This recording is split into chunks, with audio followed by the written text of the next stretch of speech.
Hey guys, Hector Castillo, Poppy from girlschase.com. Today I want to talk about how to have a sexy voice.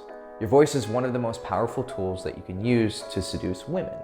You have eye contact, which draws their attention. You have a smile that makes them feel loved and that you have affection for them. But the voice is what communicates everything, right? Game, having a conversation with them. That's all carried out through your voice. Your voice is the vehicle of a seduction. And so you need to make that vehicle into a Rolls Royce versus some shitty Toyota Corolla. Because if you're rolling up in a Rolls Royce, she's gonna be excited and jump in there and wanna get your dick.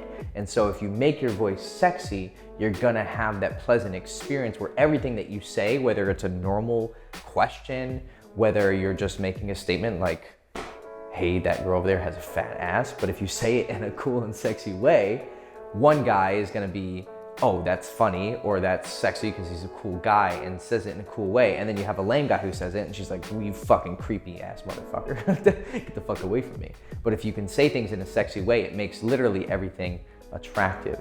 And so when you're having a conversation with her, when you're spitting your fucking game, you wanna have that really sexy voice. Now, first thing that you wanna do is you want to get depth and resonance in your voice. And the reason I'm making this weird hand gesture towards my stomach is because you need to talk from your diaphragm. If you have singing experience, acting experience, martial arts experience, and you learned how to kiap and you go hoop, right? They teach you how to yell loud without, how like that, right? That's weird. But if you go, huh, then it can make a loud noise without losing the rich warmth, resonance of a sexy voice. It's like you can take one instrument and ring it really loud and it's out of tune and it sounds like a dead cat, or you can take another instrument that's tuned right and then you can make it really loud, but it still sounds nice. So the way that you can talk from your diaphragm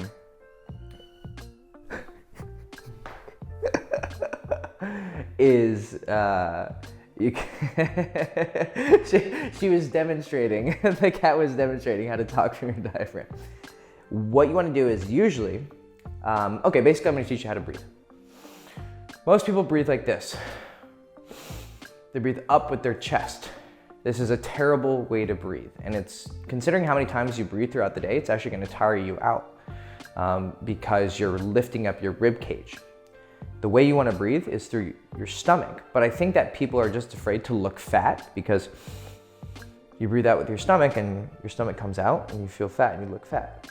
But what's happening is your lungs are expanding this way, and so you can actually get more air. Whereas if you go up, then they have to push into your rib cage and it's a lot of effort and it's constricting your lungs. So instead, go out through your stomach, and that's how you get full deep breaths and they feel good.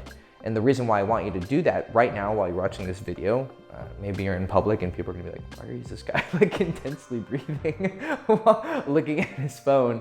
Maybe you can wait till you get home, but this is how you learn how to do it. So breathe in and out, and then you get in that habit. So now your body is naturally using this area to breathe. Then after like a few minutes of practicing breathing this way, then you start talking. So maybe you're used to talking like this. Well, it's kind of hard not to talk the way that I'm used to talking for years, so I have to force myself to talk wrong. So if I could talk more nasally, I'm exaggerating, but basically some people talk like that. I mean, that's pretty fucking exaggerated. If you talk like that, you got more problems than I could help you with. But whatever way you're talking now, if you're not breathing through your diaphragm, you're probably not speaking in the sexiest way that you can. So breathe through your diaphragm and then talk, and you'll notice a complete change in your voice. And what you're looking for is you're gonna feel a vibration. So once you got the breath going, put your hand here and then talk. And if you feel a very rich vibration there, then that's probably your most natural deep voice. Because what I wanna move into next is you want a deep voice, but you don't want, I remember when I was in middle school, I woke up one day and I don't know, I had a deeper voice or something. And I was walking up to, I was such a weird fucking kid. I walked up to everyone I knew and I was like, hey guys, does my voice sound deeper? It was so weird. And they're like, yeah, but it's because you're forcing your voice to be deeper. I was like, no, it's deeper. So I can make myself have a deeper voice, but it would sound really weird, right? This doesn't sound natural. But this sounds more natural. I'm actually flowing and I'm having a conversation.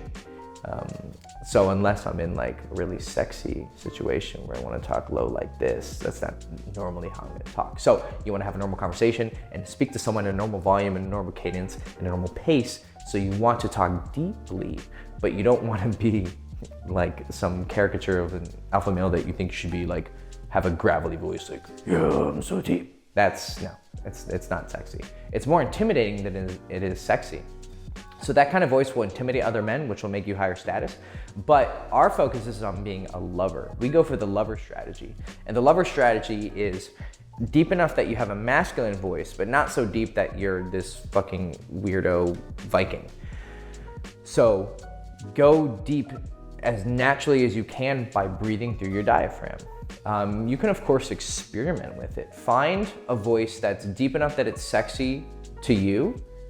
And you can record yourself. One of the biggest tips I'm gonna give you later is actually practicing. And you can find a volume that you like that feels sexy to you, but doesn't feel try-hard. You wanna avoid being a try-hard because girls are gonna usually be able to tell if you're coming up to her and pretending like you have some really deep voice and it's gonna come off super fucking weird. And so once you find that perfect pitch that you feel masculine with and sexy with, but isn't too try hard, stay there and just practice staying at that level. Then what you wanna do is once you have that richness and you have that vibration, that purr in your voice, that little, right? You're not like the Grudge, you're like, wah, but you're gonna give that little bit of vibration, then you're good on that level. And then what you wanna do is you wanna make your voice interesting. So it's sexy now. That's the fundamental sexiness to voice. Now you wanna make it interesting. So you want to work on intonation and varying your speed and your rhythm and your tone. So working on intonation is something like this, and you're going up and down and you're changing what words that you focus on and you kind of play it like an instrument, right? That's exaggerated, don't be an idiot, right? You're gonna find this natural rhythm that every conversation has. So maybe in this cadence, you're gonna be like, that's a cat. So that's a cat, you go uptone. Or if like a girl's like, what's that? And you're like, it's a cat. Then you have a different intonation and it's going to, everything has a different delivery, right? Like sarcasm. Sarcasm is all about intonation and tone. And so you can change how the message is being received and make it sexy. Like, hey, you look good, right? Right, that's how I like to go up to girls like, damn, you are looking good. Or you can be more romantic about it. You look good. Nice and sweet. So you deliver different messages based on the tone and the cadence and the flow and rhythm in which you are speaking. There isn't one particular way of speaking that is gonna be a catch-all. I tend to go with a kind of a professorial speech pattern when I'm giving these YouTube videos, but then I'll go into storytelling when I'm getting really intense into an intense part, and then I'll slow down and I'll get more serious and more intense. And so you wanna create a rhythmic variation in the conversation because you can have a sexy voice, but if you're just like talking like this and yeah, you have the richness in the voice, but you're not changing anything, she's gonna fall asleep, right? She might be wet, but she's gonna pass out before she has a chance to have sex with you. I almost just transitioned into a terrible joke, but I stopped. Consent is very important, please guys. So don't bore her. So you ever tell the story to someone and you're explaining a part that requires some detail so they can understand the story, and then you kind of can tell if they're turning their attention away? I fucking hate it. I just want to like slap them, like fucking pay attention, I'm telling a great story. But the way that you can get them to pay attention again is change the variation of your voice. You can also just be quiet. Sometimes I'll be talking and people turn and I just shut the fuck up. Like literally, I could be in the middle of the most important sentence and they turn away and I'm just like, and then they'll go, huh, what? Because they're gonna realize that they got caught not paying attention and they're like, oh, I'm sorry. So yeah, pay attention, motherfucker. But one way that you can keep you, when you notice that someone's getting a little bit bored with the conversation and you're not being interesting and sexy, change the pace, change the rhythm. And then you can go back to talking like this and then go like this, kind of go in the middle, go higher, go lower.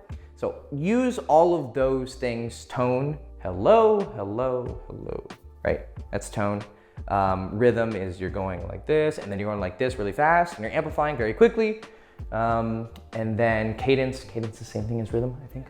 And then once you have the fundamental of that sexy voice and then you play your voice like an instrument, that's what I'm really trying to explain right here, is you need to play your voice like an instrument and you have fun with it, right? Be creative. That's what you do with an instrument. You don't just play someone else's songs, you learn to play your own songs. So you're not gonna copy the way that I talk. Maybe I fit your personality and you wanna be similar to me because you have a propensity for that kind of behavior, then that's cool. But you need to find what works for you. Maybe you're just a low energy guy and that's how you wanna talk. So you wanna find the instrument that works for you and then you master that instrument with the fundamentals, right? You still have to do your, what are those called? Scales. When you're learning like piano, your scales are just like, you learn the basics of like how all the keys are working together. And you have to repeat them over and over and over and over, but they are the fundamentals of how to play the piano. And then once you have your scales and you know your keys, then you can do your own creative shit. So make your voice sexy by listening to the first advice I gave you with the breathing through the diaphragm. Then work on mastering the variations of how talking works with tone and all those things I went over. And then once you have that basic fundamental skill, that's when you start to master your voice and have fun with it. It's a fun instrument to play. You can talk in ways that spellbind people and that make people love to hear you talk. Fall in love with yourself talking. Everyone gives everyone else shit for being a narcissist and liking the sound of their own voice, but everyone who says that is also a piece of shit fucking narcissist who likes to listen to the sound of their own voice. So fuck you if you think that. Just accept your narcissism, accept your egoism, and fall in love with the way that you express yourself so that even if no one else is fucking listening to you, you're pretty much just jerking off and enjoying your own voice. And that's what I do. If you don't like what I'm talking about, I'm enjoying it because I'm playing this instrument and having fun with it. So master your instrument. And then master your instrument and then put your instrument in her instrument and have a good time. This is Hector Castillo teaching you how to master your voice and your instrument. I love you guys. Please follow me on social media, like, subscribe, ring the bell. We have a free 7-day mini course that teaches you how to actually approach girls so that you can get to the point where you're teaching her with your magnificent instrument. And buy my college book. It's called King of College. It's cool. It's like all the crazy stories from college. It teaches you the fundamentals of social circles, which is useful even outside of college. So if you're like, I'm not in college, asshole, it doesn't matter. It's still going to be good for you because it's going to teach you how friends work, how status works, how reputation, gossip, and how girls work in social circle contexts. And that's it. Go fuck yourself. I love you. Fuck you, Roddy. Bye.